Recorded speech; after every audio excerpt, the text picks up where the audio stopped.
मैं घास लेने गई थी मेरी मम्मी के साथ, वहाँ पे 5 लोग आए, मुझे अगवा को उठाने के लिए धमकी दी कि हमारे साथ चलो नहीं तो हम तुम्हें मार देंगे। तो फिर मैं डर के मारे चली गई उन लोगों के साथ। तो वहाँ पे मुझे बहुत दूर लेके गए, वहाँ पे मुझे मारा कि आपने इस्लाम कबूल करो। मैंने नहीं किया इस्लाम कबूल, बहुत मारते थे। मैंने बोला मैं अपना मजहब नहीं छोड़ती हूँ, मैं अपनी मम्मी पापा वालों को नहीं छोड़ती हूँ। ये सिर्फ अंजू की कहानी नहीं, यहाँ मीरपुर खास डिस्ट्रिक्ट में जहाँ पर हिंदुओं की आबादी ज्यादा है, गुज़िश्ता 3 माह में 3 ऐसे वाकयात सामने आए हैं जहाँ पर कम उम्र हिंदू लड़कियों को अगवा करके जबरदस्ती मजहब तब्दील करने की कोशिश की गई। जब सिंध असेंबली ने अक़लियतों के हकूक के तहफ़्फ़ुज़ के लिए बिल पास किया तो यहाँ बसने वाले हिंदुओं में एक उम्मीद पैदा हुई, मगर वो ज्यादा देर नहीं रह सकी।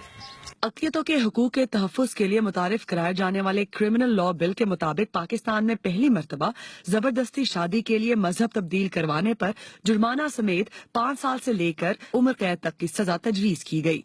जबर की शादी में मुलव्वस हर शख्स के लिए जुर्माने समेत 3 बरस की कैद मुतय्यन की गई। 18 बरस की उम्र से कम बच्चों के मजहब तब्दील कराने पर पाबंदी आयद की गई। इस्लाम की कबूलियत में रोड़े अटकाने और रास्ता रोकने के लिए सवाल किया जाए। लेकिन पार्लियामेंट के बाहर बैठे क़दामत पसंद गिरोह इस तारीखी बिल की राह में रुकावट हायल करने के लिए सड़कों पर निकल आए और मुतफ़क़ा तौर पर इस बिल को पास करने वाले सिंध असेंबली के अरकान अब इस पर बात करने से भी डरते हैं। 18 साल से कम उम्र के किसी लड़के या लड़की के कबूल इस्लाम पर पाबंदी तमाम दीनी जमातें और तमाम उलमा के इस पर इत्तेफाक है कि खिलाफ इस्लाम बात है।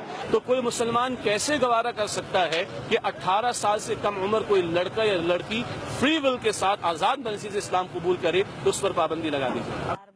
बिल वापस लेने के हुकूमती फैसले ने गैर मुस्लिम लड़कियों के लिए जिंदगी मजीद मुश्किल कर दी है। जो वुमेन थी वो थोड़ी प्रोटेक्ट हो रही थी, लेकिन उसके बाद ये हुआ कि दूसरे दिन ही जो है ना वो बिल वापस ले लिया।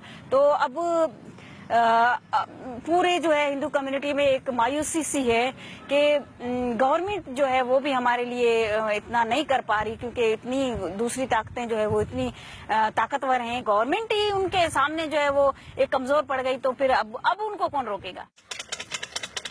एक रिपोर्ट के मुताबिक हर साल तकरीबन 1000 गैर मुसलमान लड़कियों को जबरदस्ती शादी के लिए मुसलमान किया जाता है और पहली मर्तबा इसकी रोकथाम के लिए की जाने वाली हुकूमती कोशिश बुरी तरह नाकाम हो गई।